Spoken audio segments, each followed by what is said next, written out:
campaigning tonight for Roy Moore in Alabama's special Senate race where voters go to the polls in just 4 days.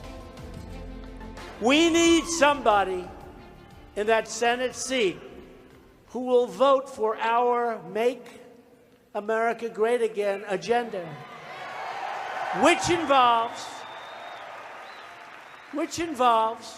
tough on crime, strong on borders, strong on immigration, and we want jobs, jobs, jobs. So get out and vote for Roy Moore. Do it. Do it. Do it. This is a race that says a lot about the stark divide in America right now. On one side, a candidate who's accused of child molestation, who faces multiple accusations of sexually abusing teenagers. A man who answered a question about when America was last great, a question asked by an African-American voter, by saying this. I think it was great at the time when families were united. Even though we had slavery, they cared for one another. People were strong in the families. Our families were strong. Our country had a direction.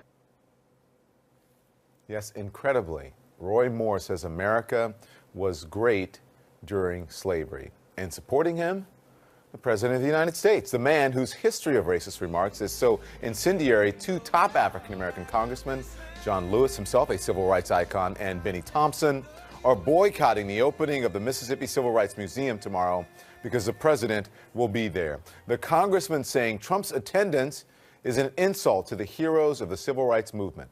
Remember, during the campaign, when Donald Trump said this about a black supporter. Look at my African-American over here. Look at him.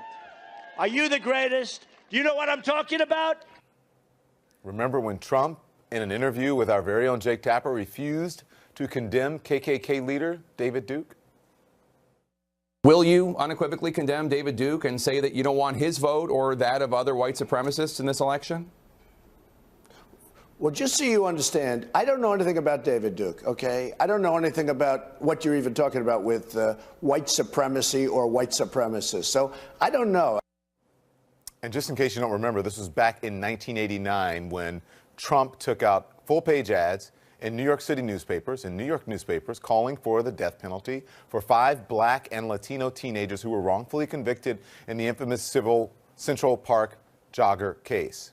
Of course, you remember what may be the biggest racist lie of all, Donald Trump's support of the false birther conspiracy theory that Barack Obama was not born in the United States.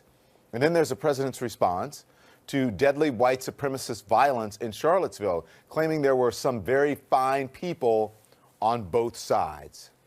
But you also had people that were very fine people on both sides.